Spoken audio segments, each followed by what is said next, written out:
Hello everyone, welcome to Technology Glance. In today's video, I'm going to show you how to start co-streaming on Bigo Live. Make sure to watch the whole video to learn how. Let's begin. First, open up Bigo Live on your mobile device.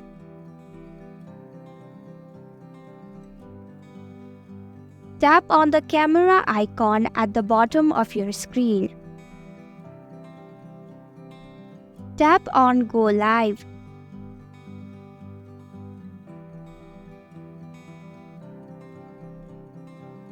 Once you are live, tap on the viewer's count at the top right of your screen.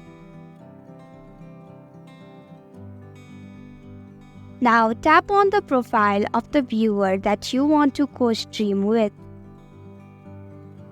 You can now tap on Guest Live to start co-streaming. And that's it. I hope you found this video helpful. If you did, please click the thumbs up button. If you have any questions or thoughts, type them in the comments below. And don't forget to subscribe to our channel for more updates.